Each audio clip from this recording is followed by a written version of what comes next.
अब आगे बढ़ते हैं, कुछ बात करते हैं वैलेंटाइन डे के हवाले से, जिससे एक रोज कबल इस्लामाबाद हाई कोर्ट का बड़ा फैसला सामने आया है। इस्लामाबाद हाई कोर्ट ने वैलेंटाइन डे अवामी मकामात पर मनाने से रोक दिया है। अदालत ने हुक्म दिया है कि इलेक्ट्रॉनिक और प्रिंट मीडिया फौरी तौर पर वैलेंटाइन डे से मुतालिक तशहीर रोक दे। आपको यह भी बता दें, जस्टिस शौकत अजीज सिद्दीकी ने रिमार्क्स दिए हैं कि हमारे यहां लाल रुमाल की तहरीक चली और वहां लाल गुलाब की दरखास्त गुजार का कहना था कि वैलेंटाइन डे इस्लामी तालीमात की खिलाफ वर्जी है। इसी पर मजीद बात करेंगे 92 न्यूज की नुमाइंदा मरियम मलिक से। मरियम मलिक, क्या हुक्म दिया गया है अदालत की जानिब से? जी बिल्कुल अदील, जैसे कि हम सबको पता है कि कल वैलेंटाइन है, कल वैलेंटाइन डे मनाया जाएगा, जिसके लिए यहाँ पर दरख्वास्त गुजार की जानिब से कहा गया था कि ये इस्लामी तालीमात के खिलाफ है।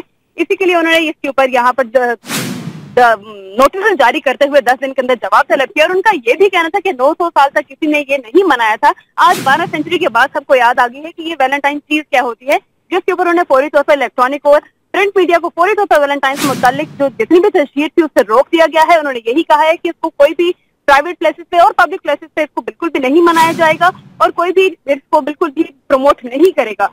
जी अच्छा मरियम मलिक, ये बताएगा कि अदालत की जानिब से किस किस इदारे को हिदायत जारी की गई हैं? विफाकी हुकूमत को, सूबाई हुकूमतों को, पैमरा को हिदायत जारी की गई हैं? जी बिल्कुल अदील, 10 दिन के अंदर वज़ारत इत्तलात, वफाक चेयरमैन पैमरा और चीफ इलेक्शन कमिश्नर इस्लामाबाद से 10 दिन के अंदर जवाब तलब कर दिया गया है। उन्होंने यही कहा है कि अवामी मकामात और जो भी होंगे किसी भी तरीके से सरकारी सतह पर किसी को वैलेंटाइन डे मनाने की इजाजत नहीं दी जाएगी। कोई भी वैलेंटाइन की तशहीर को प्रमोट नहीं करेगा और 10 दिन के अंदर जवाब जमा कराएगा। जी ठीक जी, बहुत शुक्रिया।